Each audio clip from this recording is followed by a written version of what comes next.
Hello and welcome to another WealthStyle podcast. My name is Iván Watanabe here with my partner, Evan Wohl. What's going on, Evan? How are you, man?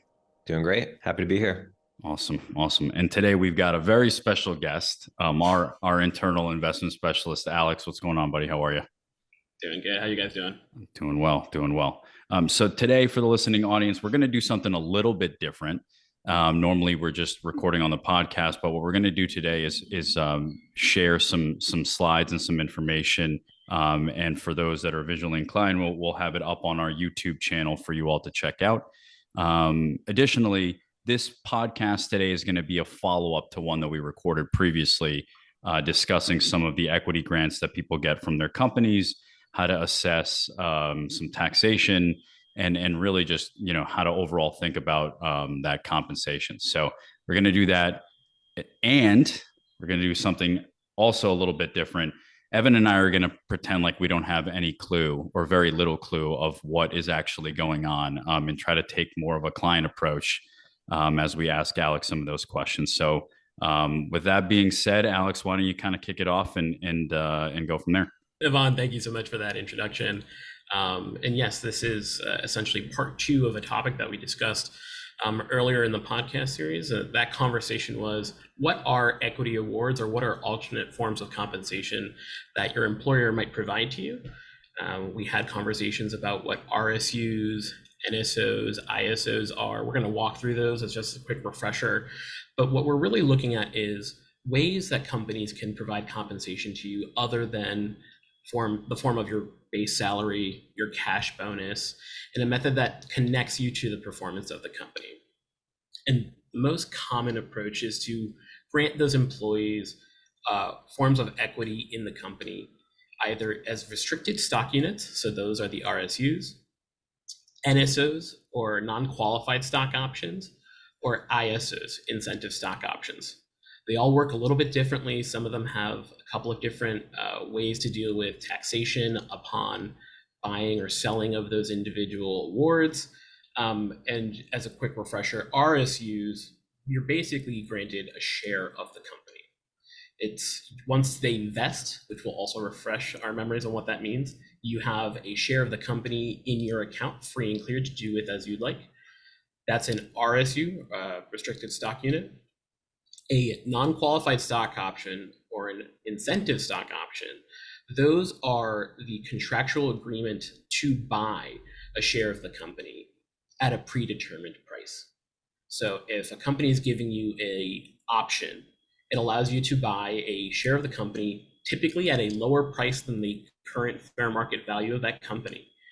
And in return for that predetermined cost, you can receive or sell a copy of or share of that company at the current fair market value price.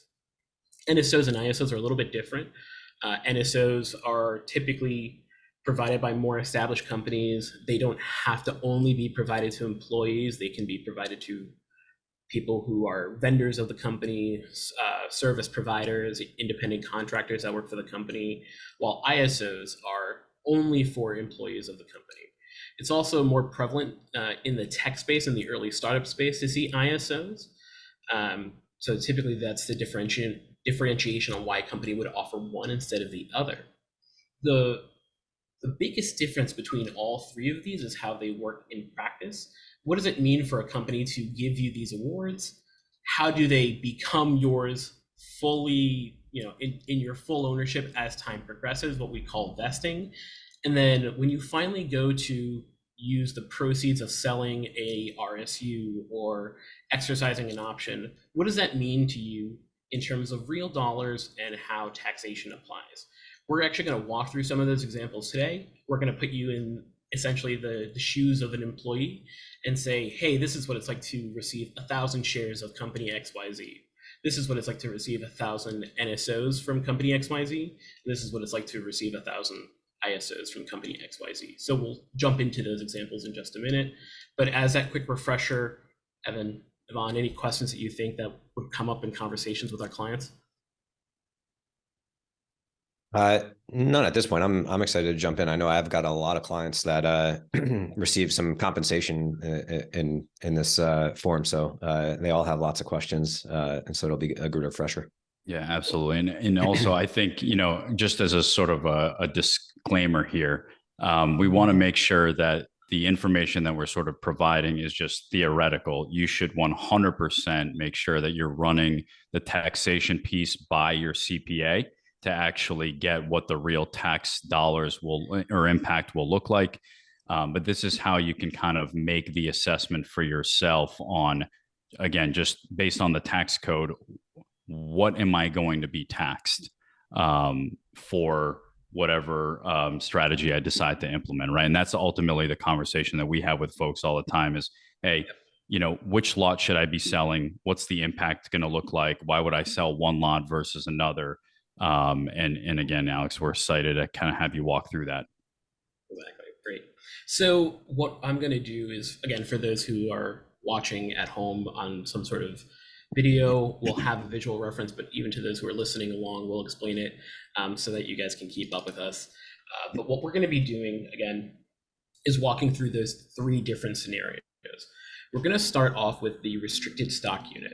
Frankly, the RSU type of equity award is the one that we commonly see, or we see the most commonly issued by companies. So companies of all types, shapes, sizes issue RSUs. Again, what it means to get an RSU once it's vested is to actually receive a full share of the company.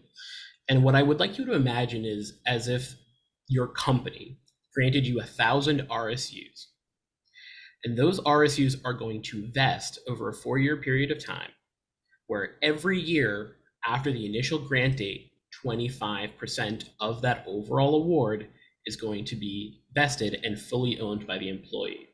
So in this scenario, if you get 1,000 RSUs, let's say that's January 1st of 2023. In 2024, January 1st, you're going to receive 25% of that allotment of the equity awards. Every year thereafter, another 25% until the award has been completely vested. So the vesting means they own it, and it's at that point that they'll receive taxation on that, right? It's fully free in theirs to decide with as they choose.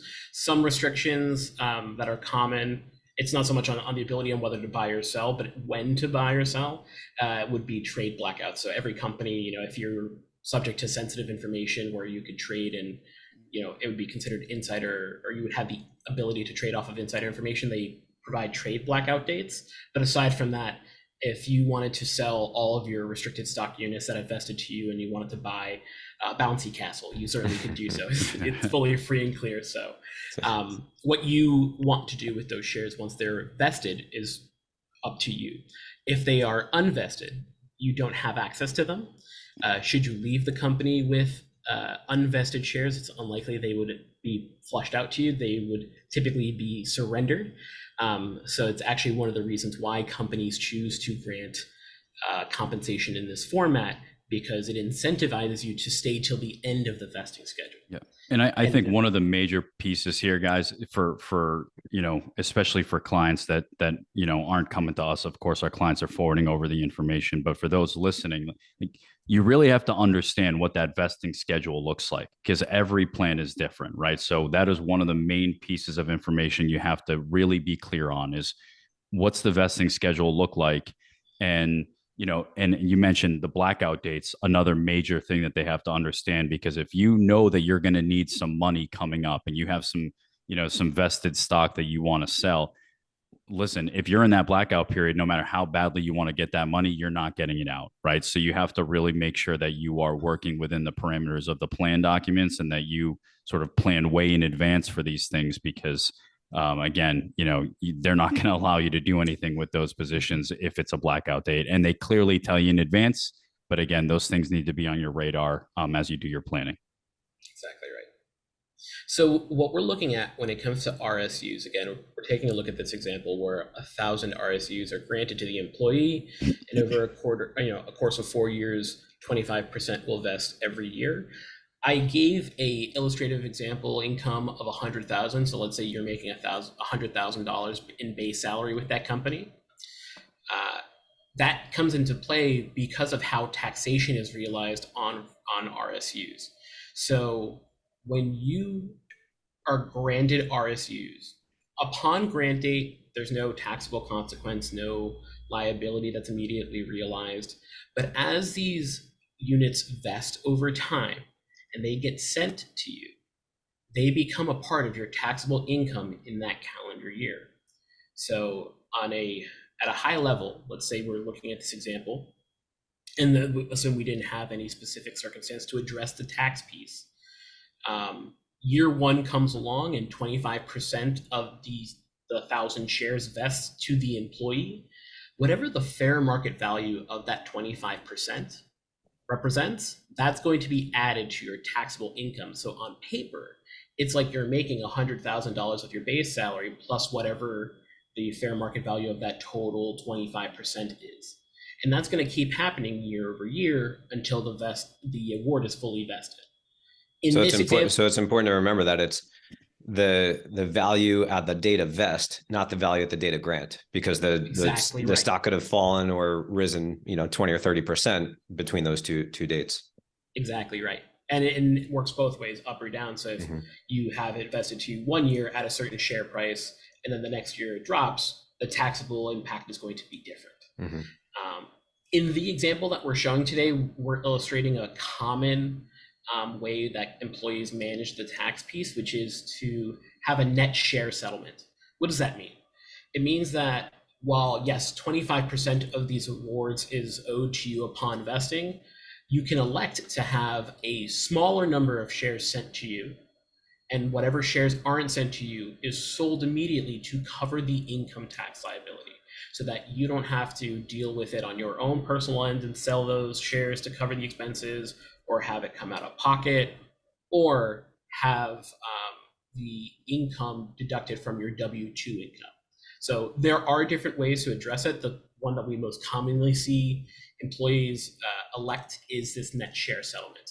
So when that happens, let's say you elect net share settlement, at a minimum, 22% of that restricted stock unit vesting allotment is going to be withheld.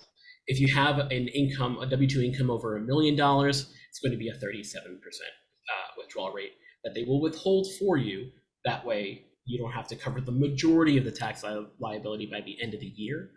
Just one key warning, because some employees don't always remember this, is while they're holding on to 22% for you, that doesn't mean you only have to pay 22%.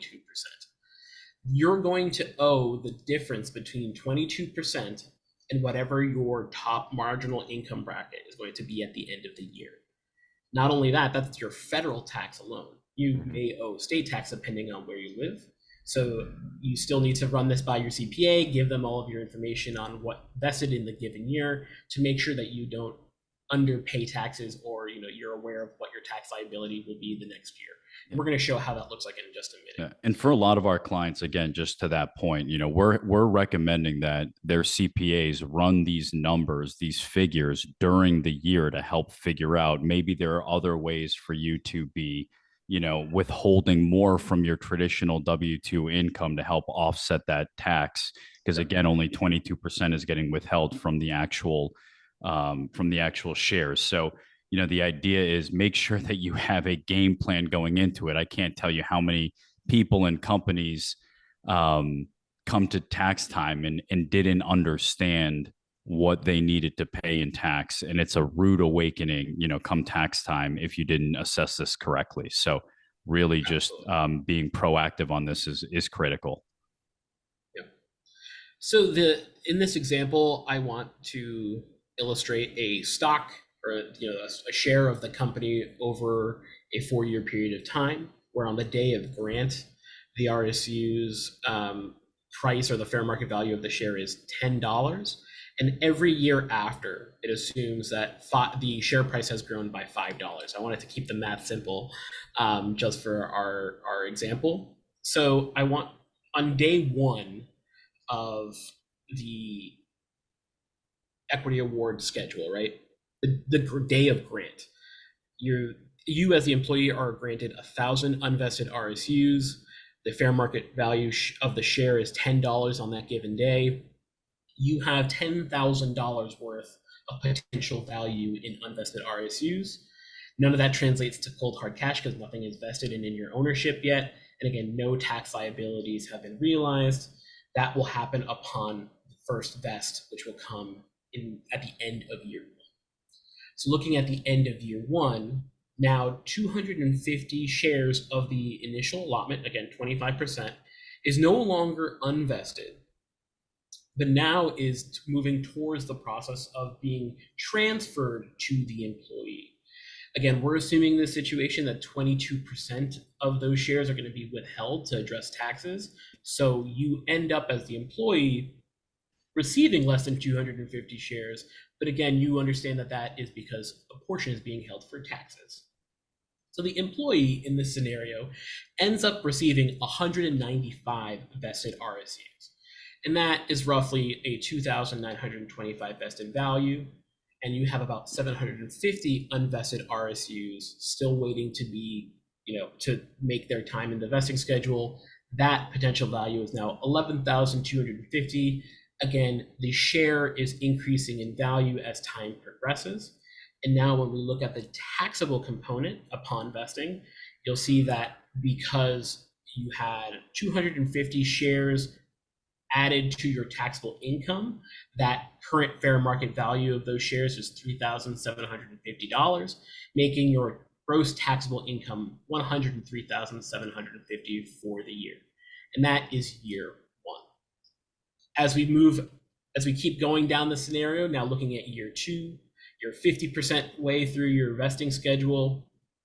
Again, you're receiving less than 250 that year in terms of vested RSUs. So we're looking at now 390 total vested RSUs, a vested value of $7,800. Again, 22% was withheld in the process of going from unvested to vested. And the custodian's gonna hang on to that for you. But we need to be aware that in this year, because the share value has increased, even though the number of shares being transferred is the same, the impact on your taxable income is larger.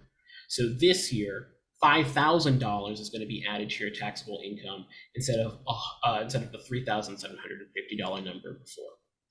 This will continue for another 2 years, and another 250 gets moved from unvested, 22% is withheld. Another portion goes to the vested shares, and now you're left with less. We do this for a total of 4 years. And what you end up with at the end of the scenario is all RSUs have vested, so there are 0 unvested shares. You have about 780 vested shares. Again, that's after 22% withholding every year.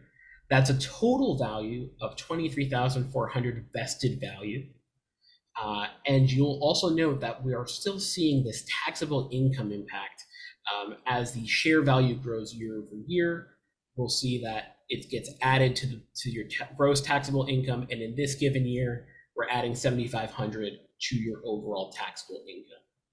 But now the great thing is you have full, free, independence to do with these shares as you would like, because they are officially yours. They're no longer unvested. The client can now choose to sell when they want to. If they want to hold on to them, they can do that as well. And now we're on to the next part of how they are taxed upon sale. Before we get to that, Evan and Iván, any questions that you think our clients would have at this point?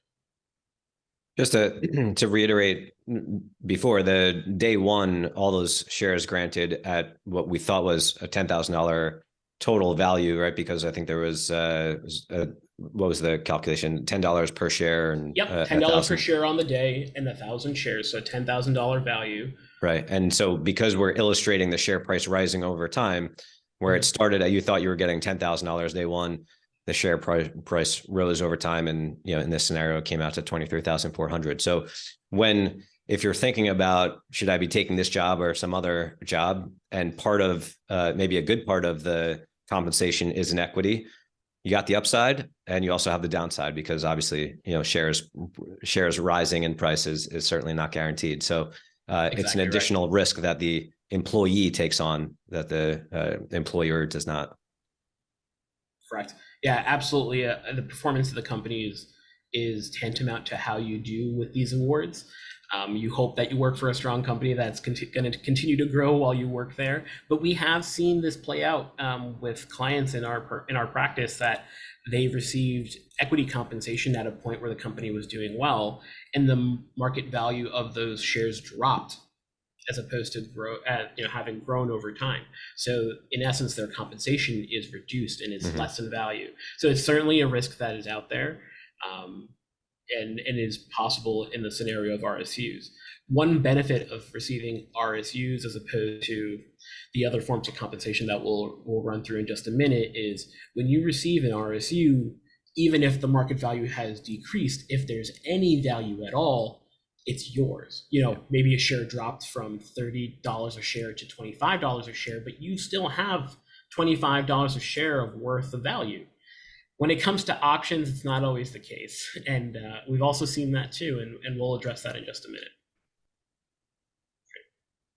So that's, scenario one for us. We're talking about RSUs. Once the RSUs have vested and you are now able to or rather hold on to those shares or sell those shares, there's another component of the taxation that we need to be aware of, which is capital gains.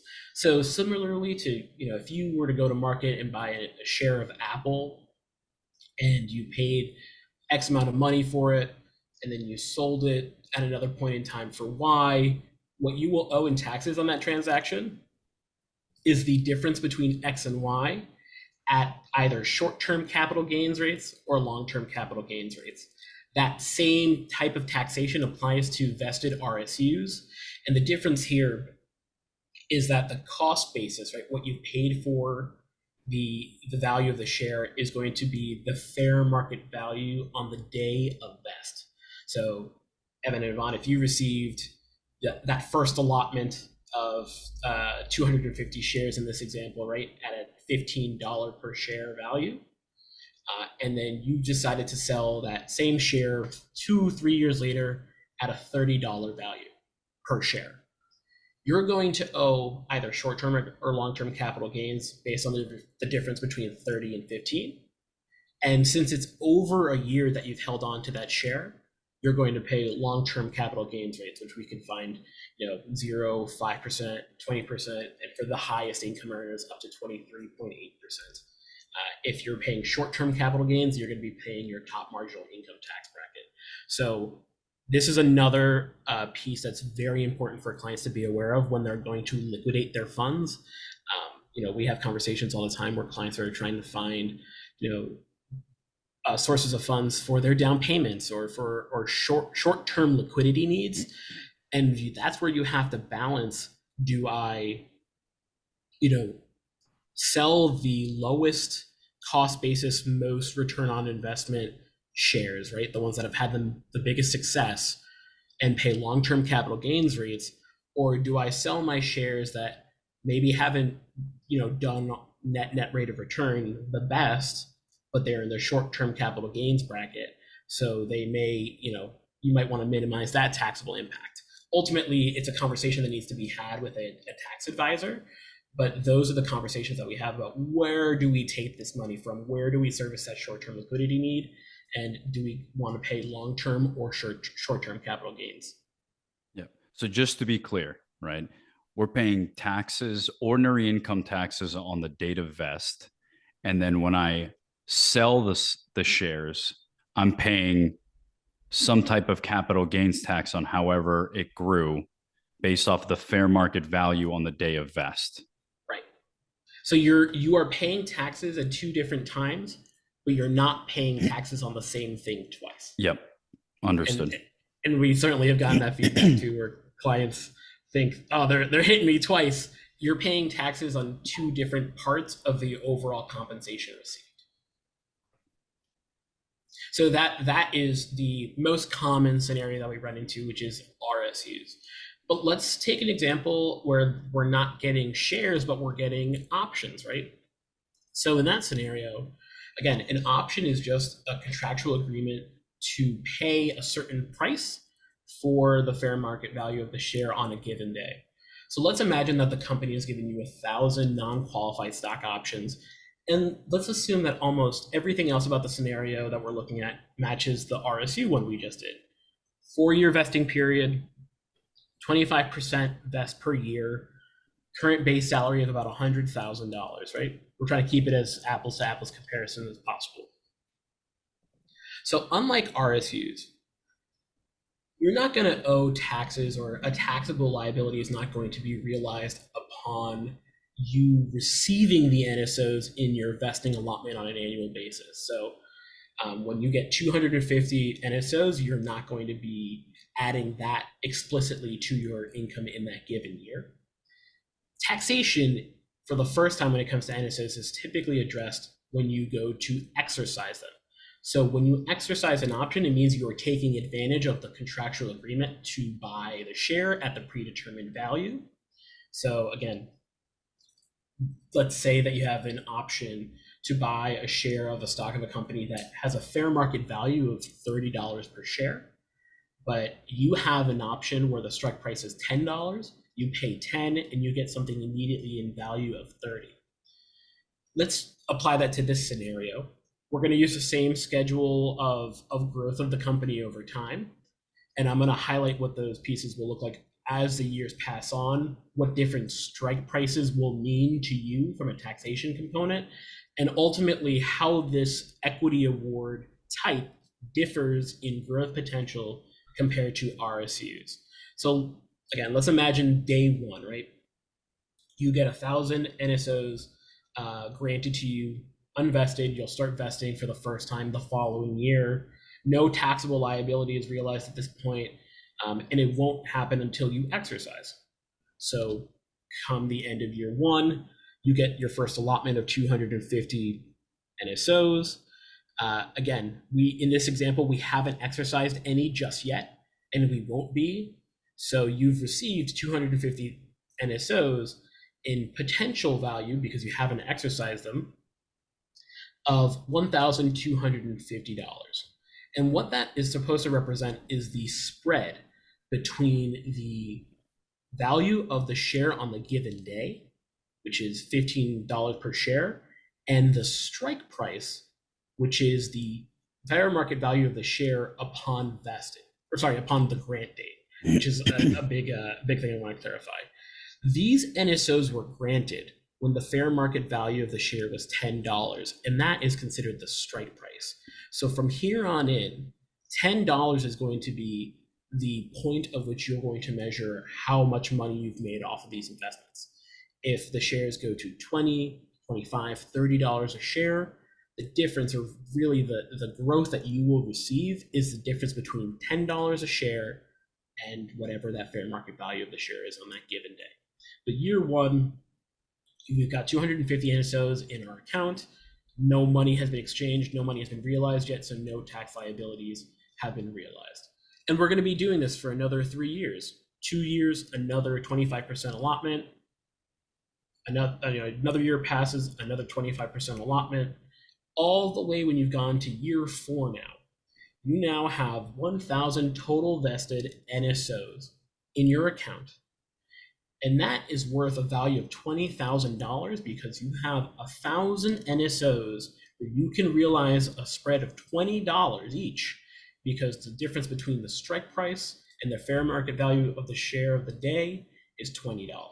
So now you have ended up at the end of the vesting period with 1,000 total vested NSOs in your account. And now why don't we take a look at how that actually works when you go to exercise those options, get some money into your pocket, or choose to then decide if you want to continue to invest them and hold on to them or not. So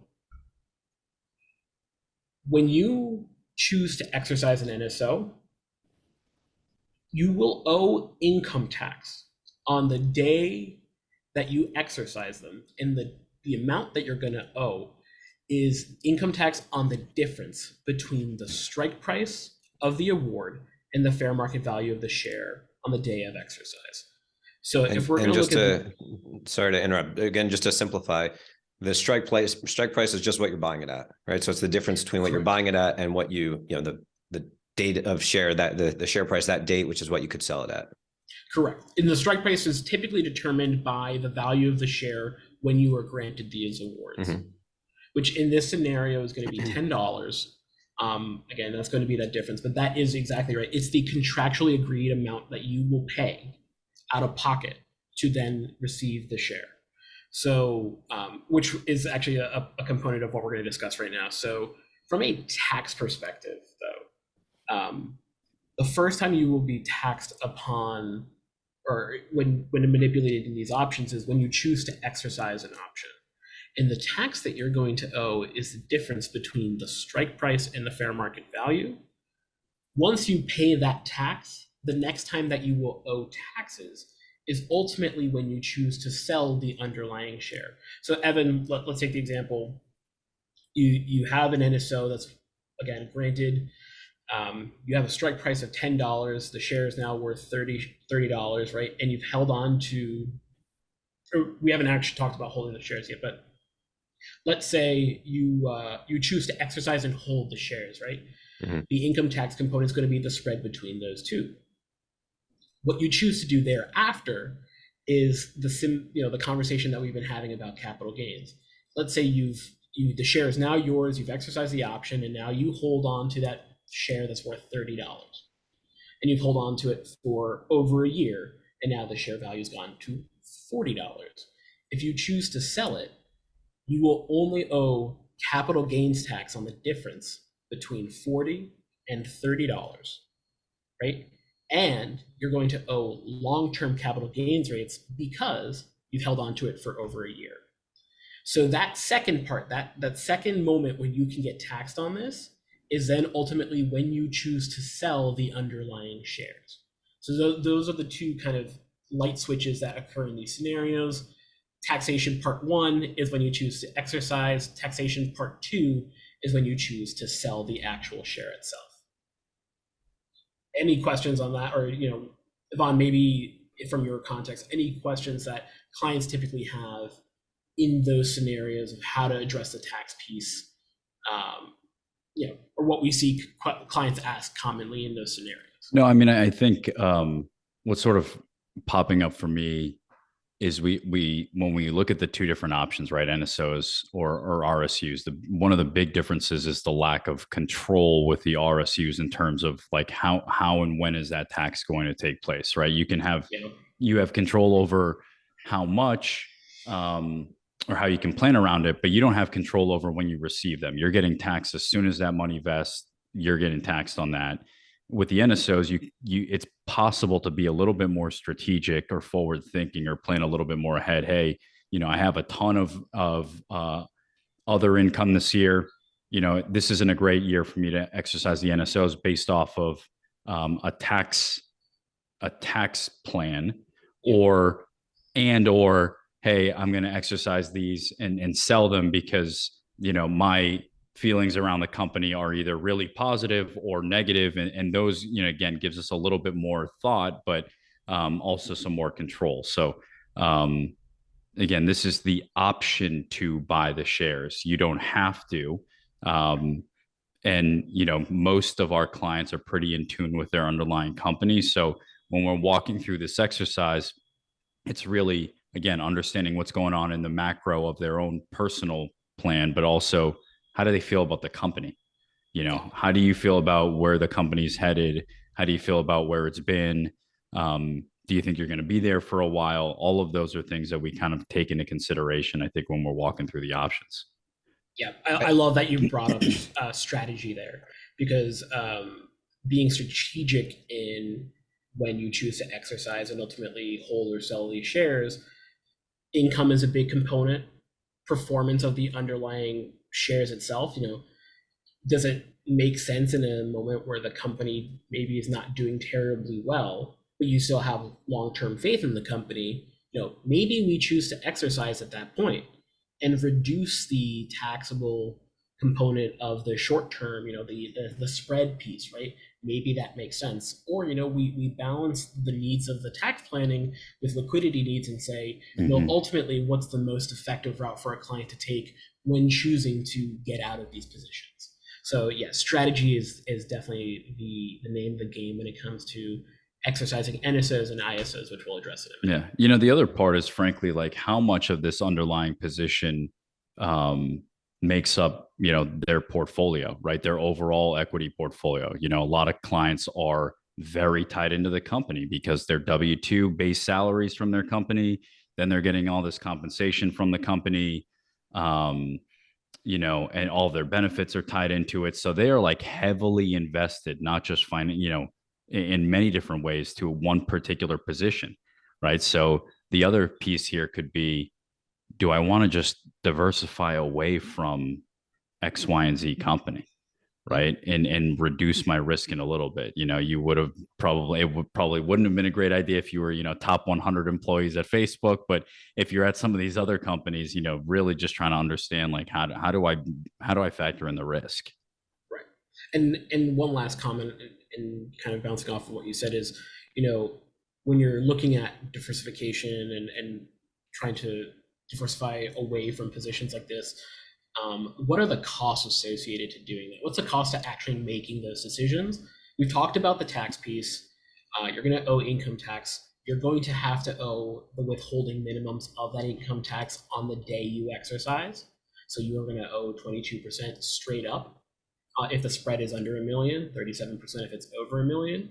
Not only do you have that tax piece, but what we haven't really focused on yet is the actual cost for the share. So you're going to owe income tax plus $10 a share in this example. So there's money that if you choose to buy and hold, you're going to have to come out of pocket and supply transactionally to make this happen.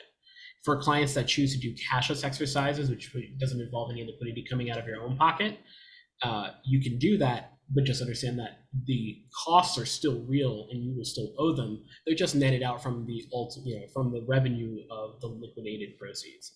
So there are plenty of levels of strategic planning that come into how to transact this. And you need to be forward thinking of, how am I going to use the equity that's been granted to me? Am I going to use it for long-term growth? Am I going to use it for short-term liquidity needs? And what are the ramifications of doing so? So we've talked about RSUs, we've talked about NSOs. What we haven't quite talked about yet are ISOs. So ISOs, in principle, very similar to NSOs, that it is still the contractual agreement to buy a share at a given price, right? It's still a stock option. So let's keep that in mind, that you still have options granted to you, let's say 1,000 for a specific award, 25% vesting over a given year, and let's assume the same about your base salary, still $100,000. So similar to NSOs, no tax liabilities are realized upon ISOs vesting or moving from unvested to vested, but you will potentially owe some tax liabilities in the year that you exercise the options.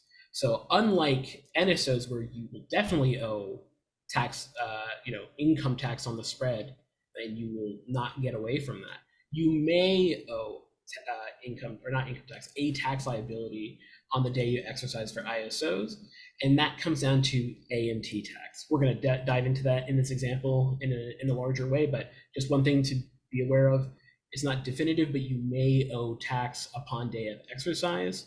The day you will definitively owe some sort of tax is the day that you sell those underlying shares received through the exercising of an incentive stock option.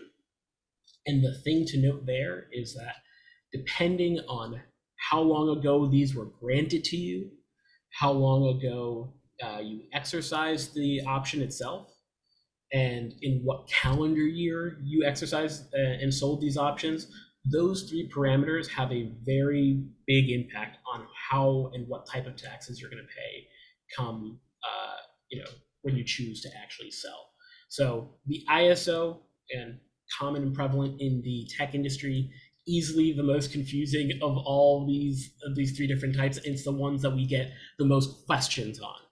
RSUs and NSOs, people pretty much have a fair understanding of what they might owe when it comes to taxes at the end of the year, but ISOs can be tricky, and we're going to highlight that now in our next example. So 1,000 ISOs are granted to you on a given day, $10 a share, so the strike price is $10, right?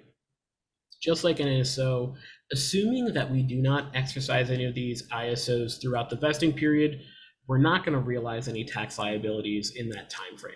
So year 1, year 2, year 3, and year 4, we're going to see 25% of the total grant sent over to your account, And you'll see that the values match the same values from the NSOs because the spread is still the same on paper. So we make our way 50% into the given schedule, 500 unvested ISOs, 500 vested ISOs are now in your account.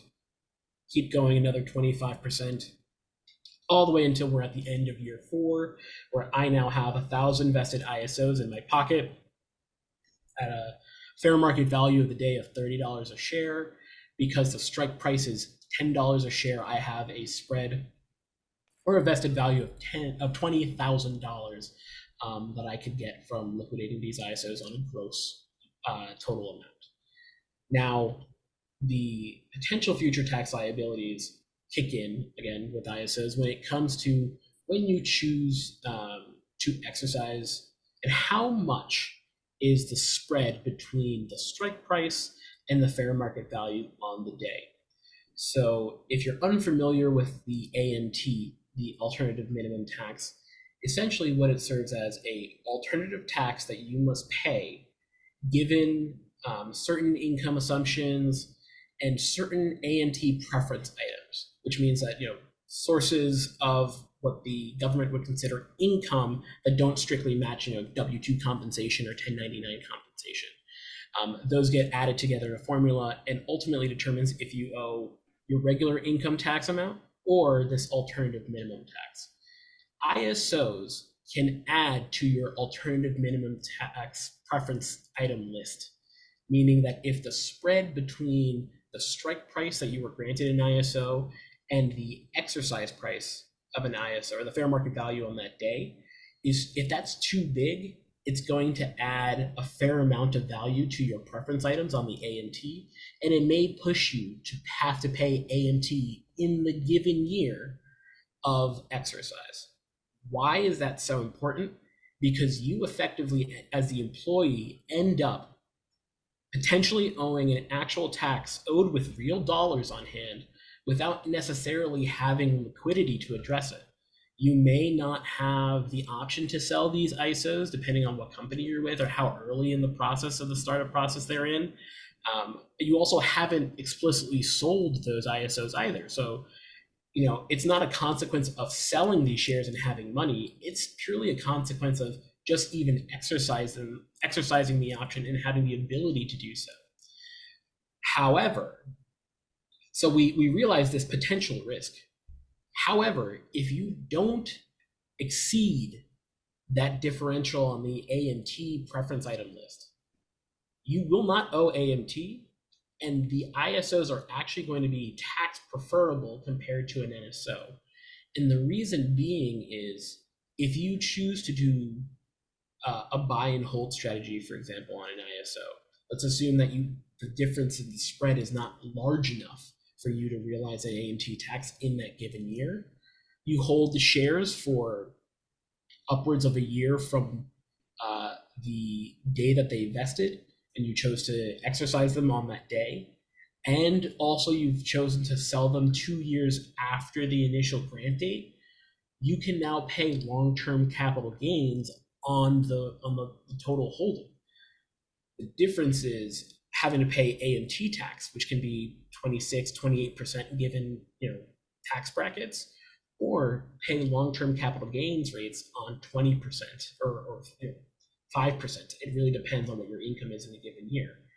So ISOs are known as these vehicles where they are tax preferred because of this ability to get around this AMT requirement, or not requirement, but you can essentially plan ahead, avoid the AMT from kicking in, and then still get tax preferential treatment when you ultimately choose to exit the ISO with some fair planning. Again, there is still this risk, and we've seen in the clients that the AMT kicks in. They will owe slightly more than what their income tax is at the end of the year, and they'll have to write that check for the difference. One thing to note, however, is that you can use that difference as a credit in years that you don't owe the AMT.